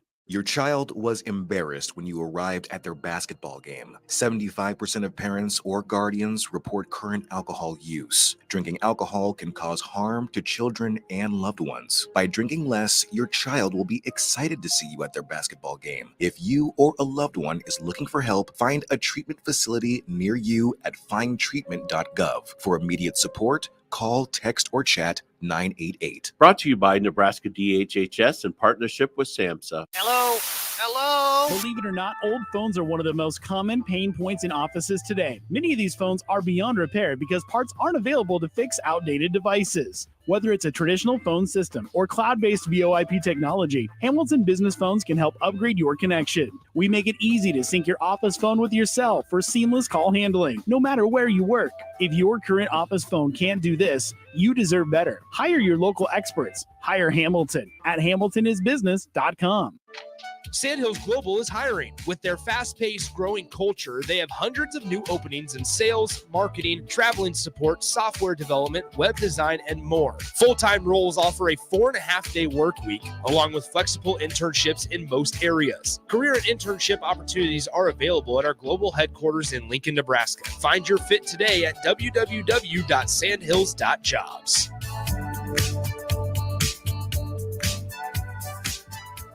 Rico here with HIS Auto Care at 70th and Van Dorn, letting you know HIS is a great place to bring your vehicle for service. With superior service bumper to bumper, we'll treat your vehicle like it's your mother's. Doesn't get any better than that. So call 402-488-8934 and HIS Auto will make you glad you did. 5% off. Mention this ad, and for sure your mother will be proud you called. 402-488-8934. HIS Auto Care, 70th and Van Doren. God bless you. Working at Continental in Lincoln isn't a job, it's a career. And right now, they've raised wages again, and they're hiring for production operators at $24.62 per hour, which grows to $28.97 per hour within 3 years. Skilled trade positions now start at $33.36 per hour, with opportunities to make more based on certifications. Continental also has salary jobs available and great benefits, plus medical and prescription costs at very low premiums. Dental, vision, and life insurance are offered at no premium cost to the associates, with increased bonuses and vacation for new hires. To learn more or apply, go to continentaljobs.com with keyword Lincoln. Come work at Continental today. You're spending $300 a month. Binge drinking is the most common form of excessive drinking, which costs the United States more than $191 billion each year. By drinking less, you will save $300 a month. If you or a loved one is looking for help, find a treatment facility near you at findtreatment.gov. For immediate support, call, text, or chat 988. Brought to you by Nebraska DHHS in partnership with SAMHSA. In every office, there's two types of people. There are those who bring in bagels and those who eat the bagels that someone else brought in. Everybody likes the first person. Be that first person. Weekday mornings at 7:30, you have a chance to win a business box of bagels from Bagels & Joe. All you have to do is shut up, Sipple. 2 questions for you, 2 for Sip. Win, and the bagels are yours. Lose, well, you don't want to lose. You lost Monday, you lost Wednesday, you're a loser. Shut up, Sipple. Weekday mornings at 7:30, brought to you by Bagels & Joe. This is Sunday Rewind on 93.7 The Ticket and theticketfm.com. Welcome back, Tom Stevens. Jake Bachhoven sitting in for Mike Melby today as we welcome in one of our favorite people in the world, Stephen M. Sipple, on the Allo VIP line. Masters Day, did you watch any of it today? I just caught snippets of it. It looked like Scheffler was in control, so I went on about my business. Tiger didn't play well. I mean, I usually stay in it all weekend long because I'm a big golf nerd, but I want to see Tiger play well. Didn't have a lot of hope that he would, but he did make the cut, and then he kind of fell off the rails with the 82 yesterday, 77 today. I asked this to Jake. Do you think the Tiger era is now completely over?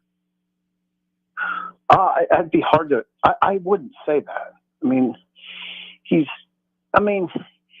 broken down, obviously. Everybody knows that. But, I mean, he might have a couple uprisings left in him. You know, just a day where he catches a groove, right course, right sort of day. So, no, I would not rule out something like that happening. Yeah, jump into Nebraska football real quick, and not real quick. We'll probably stick on it for a minute or two. But what are your first kind of observations? Obviously, as the media's been allowed to see a few practices, I know there's a lot of excitement over the quarterback play. Your initial thoughts on the quarterbacks? Hi, Jake. I'm impressed. I mean, I really am, and you know me, I'd say otherwise. The 2 freshmen are advanced. Rule has said that they're further along than he would have thought. I guess I'm not completely surprised by that. Just you know, I do know Dominic really well, so I know, you know, I've had a pretty good handle on Dylan. I've had a pretty good handle on Dylan for 3 years, and then going out to Hawaii and seeing him in the Polynesian Bowl, seeing practices. I think the practices were much more informative than the game. Just Jake, the way he operates is really impressive, and his size is really impressive. He's a big, strong kid, 6'3", easily 220, probably more like 230, and carries himself well. And Danny Kalen's an elite 11 quarterback too.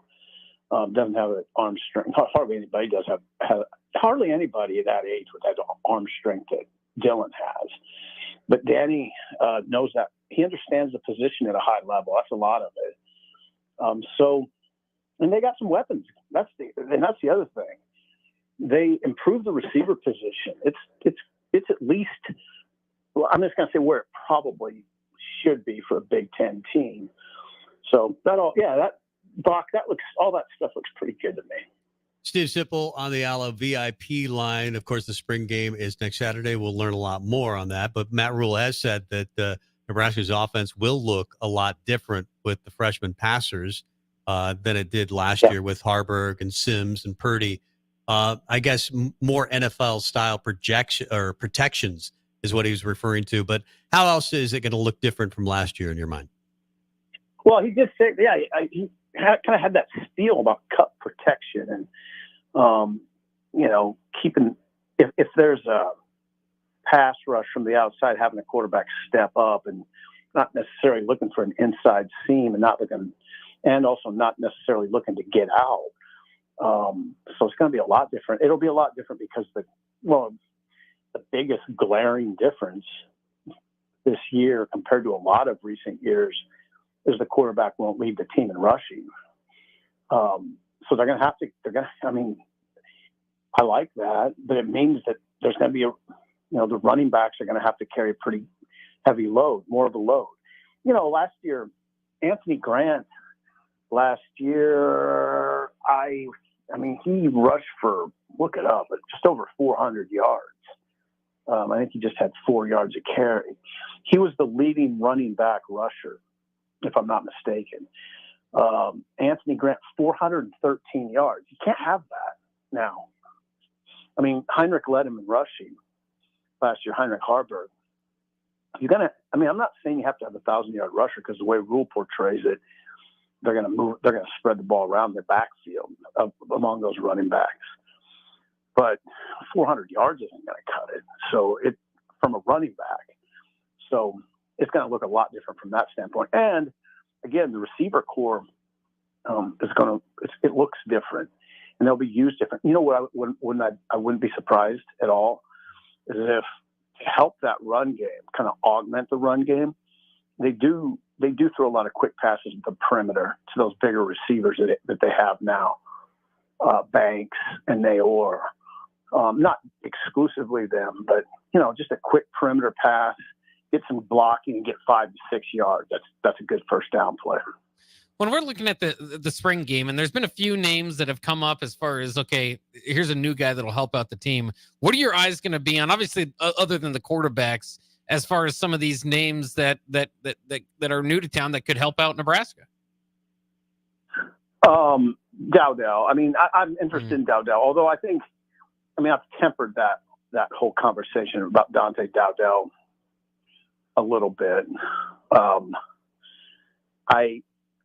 Because I've kind of been told to. So they have guys better than him, I think. Now maybe he can make a big push. I do think he's had a pretty good camp.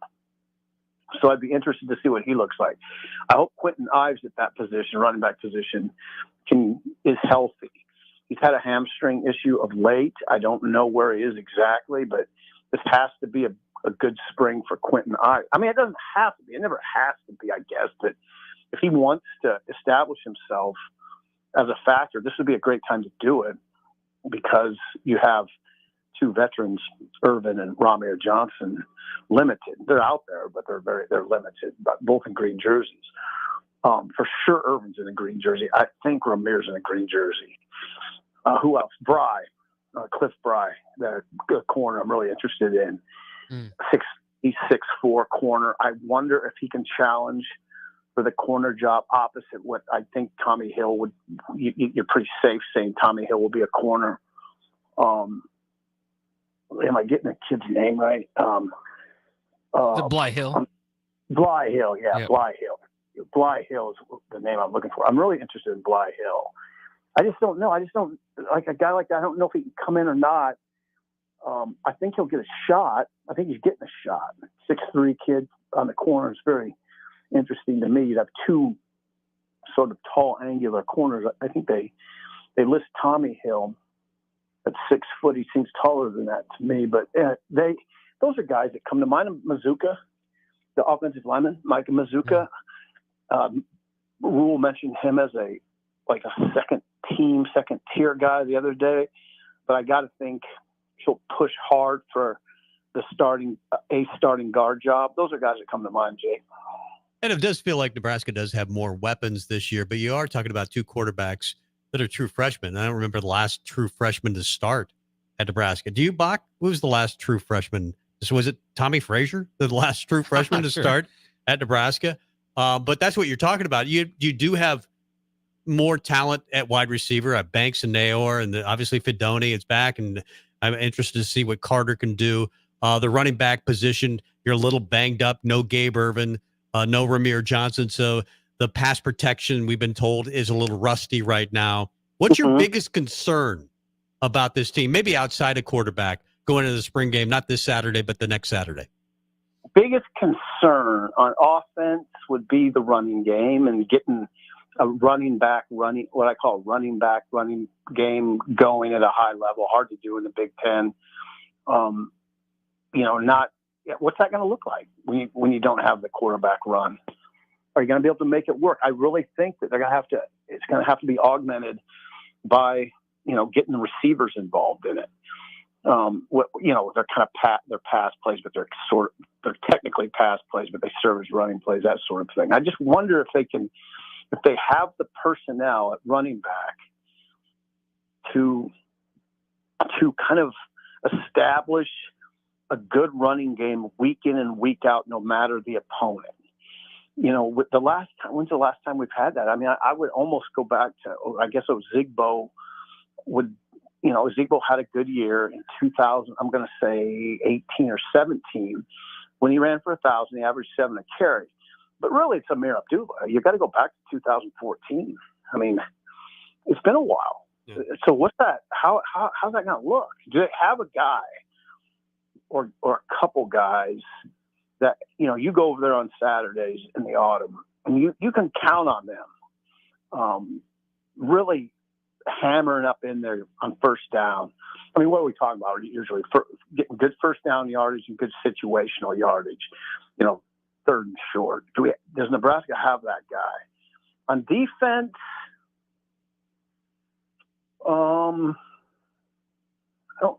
I do wonder a little bit about, Newsome was a good corner. How will they be at corner? They seem to have a lot of guys in the secondary that can play, so I shouldn't worry about it too much. I do wonder a little bit about replacing Newsome. And then the long snapper. I mean, people think I'm crazy to bring that up, but they lost a really good one in Ortiz. He's really good. You never worried about it. And really, for the last 2 years, you haven't worried about long snapping, maybe 3. And it doesn't just happen automatically. They have a new one. And if I were a head coach, that's one position that I'd make sure is always stable. Nebraska's done a good job of that. But they got a new one, Cameron Wittucky. We'll see what that looks like. And I was talking about freshman quarterbacks. So Adrian and Taylor both were freshmen starting quarterbacks. Yeah, right? Not true freshmen though. Yeah, that's true. Yeah. Overthought it. Yeah. Real quick, sip about Evan Cooper this last week called Isaac Gifford one of the best players in the country. I don't know if we quite seen that. Obviously, he was, he led the team in tackles by a long margin. Do you see that type of potential from Isaac, or do you think? Because, I mean, they've talked about it with whether it be Ty or Nash, is trying to get those seniors to take that next step. Do you think there is a next step for Isaac? Yeah, I do. I don't think I agree with you, Bach. I haven't seen him play at that level where he's one of the best in the country. Perhaps he's moved to that level in the off season and is showing that this spring. It would be really good if he, or Nash or Ty, somebody did take their game to another level, to an all Big Ten level. Now it's really going to be hard to be all Big Ten in an 18-team league. If you're first team all Big Ten in the Big Ten now, you're knocking on the first team All-American door. Now, do they have a guy like that? I don't know. I mean, I haven't seen it, and that's something I talk about a lot. I think that there's next steps for Nebraska's program, and that's one of them. One big one, in my opinion, is to get back to where they're recruiting and or developing the sort of talent that puts you over the top, and or just having guys out there you look at and go, my God, that's a beast. Like, Michigan, I think about Aiden Hutchinson a couple of years ago, or Nebraska going back to Randy Gregory, Levante David, guys that, a casual fan could pick out within 10 plays and go, oh God, that's a player now. Nebraska need. They don't. I don't see that right now. Maybe somebody like that is materializing as we speak, but I don't know who that would be. Stephen M. Sipple of Husker Online, the On3 Network. I've heard you guys talk about this. You and Sean talk about this before, that maybe Nebraska will be favored in the first 7 games. They should be, really, when you look at that schedule, shouldn't they? I have to think about. Yeah, I have to look at the schedule. It's favorable. I don't think the Colorado game will be easy. I think they could be favored. They probably would be favored against Colorado, but I don't think that game will be easy at all. The defense, I think we have to kind of collectively be careful assuming that the defense will just shut down teams, because it really didn't last year. I mean, it didn't shut down Wisconsin. In fact, it couldn't get off the field at key times. Really didn't get off the field at key times against Iowa. So I'm not quite in that realm that says, oh well, I mean, don't worry, the defense will shut down Colorado. Oh no, I mean, we'll see on that. So I don't. Hey guys, I'm not the one who's going to jump on the show and assume wins by this program. I'm long past that. I mean, I mean, we'll see how they look against UTEP. That's the way I approach it. It's not 1997. I don't know that they'll steamroll anybody. I don't think they're that type of team. So I know they're kind of. I guess you'd say the first 7 games it's a favorable schedule, but they're 5-7 last year. Hey, real quick too. There was one name that kind of came up. Interesting enough, Adam Carricker had Jared Crick on his show on Friday, and Crick said he was just really impressed with James Williams. Have you heard anything out of camp about James Williams, who flashed enough to play last year, but they kept his red shirt?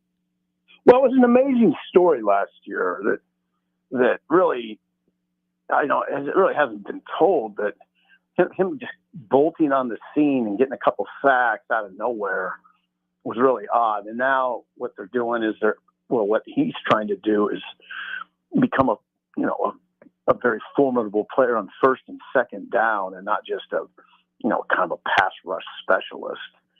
So you know what, Bach? You haven't heard his name much. A little bit early. It doesn't mean anything. Sometimes I try to impart on people that sometimes you don't hear a name just because the media is not asking about him. A lot of times you hear names and it's just mostly because that person is being asked about. Williams was mentioned by Rule early in the spring as someone who's really coming on. So yes, he would be definitely someone to watch in the spring game. Hey, I think the Regents are going to vote on Memorial Stadium whether or not they want to go forward with the project of $450 million. That's a lot of money to spend on a renovation. You've heard talk maybe of a scale back. Maybe we only spend $100 million. It sounds like though it's going to happen. But I go back to the comment: does it help it win? Does it help us win? From Troy Dannon, the athletic director. And I'm not sure what he means necessarily as it pertains to Memorial Stadium. What's your feeling on how important this vote is on Friday? Well, of course it's important. It's a monumental project. I'd be surprised if it goes forward. From what I'm hearing, I don't pretend to know what each region's thinking, but I think you're asking me my opinion. My opinion is the project was pretty ambitious. And it raised my eyebrows. It's not like I wrote a lot about it. I didn't really express what I'm saying right now too much. I don't want to come off as just operating completely in hindsight, but I don't think fundraising's gone particularly well. And again, that's just what I've heard. So I'm telling you, I guess what I'm telling you is I'll be surprised if it goes forward. I'd be, maybe it'll get scaled back. I don't know if it'll just be scrapped completely. I don't know if you can afford to scrap it completely because the stadium needs upgrades. But man, I mean, 600. I mean, really, it was a $600+ million project. So, and that just seemed. I mean, it almost seemed. I guess the nice way to put it is, it just was. I thought it was overly ambitious from the start. Yeah, I keep hearing from boosters that I talk to, hey, why don't we just win a couple of games first, and then maybe I'll give you some money. But you're right, especially with construction costs and interest rates. It's 450, but it's really 600 million. It's a lot of money when you're talking about the era of NIL. And I just gave you a bunch of money for the Go Big project, and now you're wanting more money for this project. I think that's maybe one of the reasons that the former athletic director moved on. Who knows? Maybe not. It could be. Yeah, it was really breathtaking, the announcement, really from the start. So yeah, I don't know. We'll see what happens, but I would be surprised if it goes forward as originally announced. Yep. Thanks, Steve. We love your show. We listen to it all the time. Early Break with Sip and Jake, and of course the stuff that you do on Husker Online as well. Thank you, guys, and thanks for having me on your show. I appreciate it. Yep. You're back anytime you want. We need you. Thanks, Sip. Appreciate it. I'll be there for you. We need him bad. Let's get to break and come back with one final segment. Jake Bachhoven, Tom Stevens. Jake's in for Mike today on Husker Rewind. You don't think about your roof very often, but you should never take it for granted. Roofing Service Company takes every measure to provide you with the highest quality roofing solution. Whether it's a new roof installation, roof repair, or a re-roofing project, their overall goal is to provide you with a pleasant experience and a long-lasting roof. If you have a need for siding or gutters, they're your place too. Visit roofingservicecompany.com for more info today.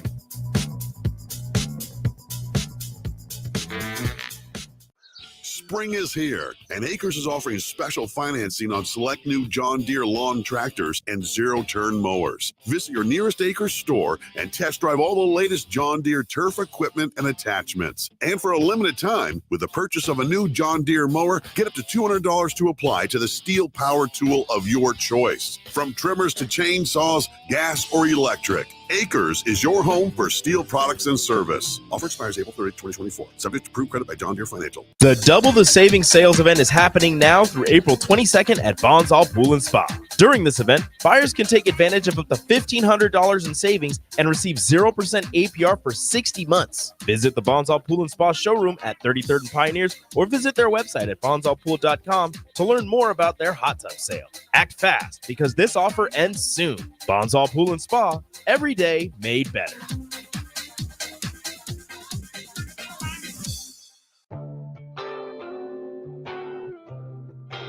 This is Sunday Rewind on 93.7 The Ticket and theticketfm.com.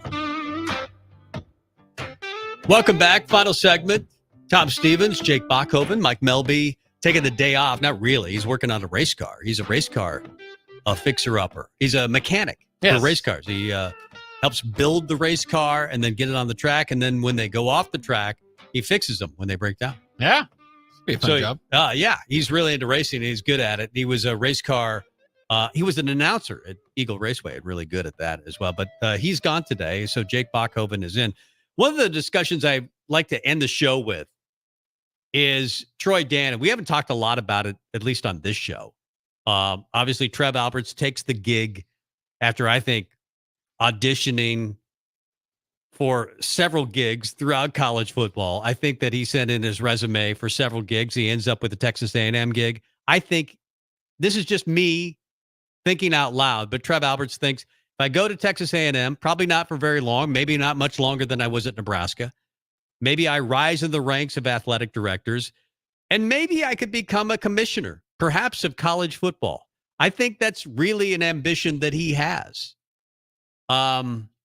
So I don't think it was necessarily anything against Nebraska. Maybe he was frustrated that he couldn't raise money for the Memorial Stadium project. It surprises me a little that the Stephen M. Sipple thinks that this will not go forward in any capacity. Well, I think he thinks maybe it'll go down, go as a scaled down version, maybe go to $100 million instead of $200 million or $400 million. Actually, probably going to be $600 million if it really does go through. But I think that's a good conversation to have. Do you think that it's possible that and some are saying this, that Troy Dannon is actually an upgrade over Trev Alberts. Well, I do think you want to look forward, obviously, and so you want to believe that. I'm still, and I've said this before, and I've compared it to basically your mom and your dad broke up, and now your mom's on the sixth guy that she's dated since then, and he tells you he's great, and and you believe. But at a certain point, you just kind of want to see it. Nebraska's been through plenty of athletic directors since Nebraska's been on top of the world, obviously. How'd you feel about? I mean, because we all loved the hire of Steve Peterson, that didn't work out at all. Sean Eichhorst, I never saw that being a good hire, and it wasn't. Bill Moose, I thought, was an excellent hire, and it had some good and bad. The Scott Frost thing didn't work out. The Fred Hoiberg thing seems to have worked out okay. Not until he left, but yeah. Not until Bill Moose left. And the big argument against Bill was that he did all of his work from a ranch in Montana, that he wasn't ever really here. A lot. So that was a big criticism. Tom Osborne was here as an AD. Yeah. Just to kind of calm the waters after the Steve Peterson fiasco, and did a pretty good job. Got Nebraska into the Big Ten. Oh, yeah. So maybe you make that argument that he's the best athletic director Nebraska's had. He also hired Bo Pelini, who's had the most success at Nebraska. He also hired Doc Sadler. That didn't work out very well.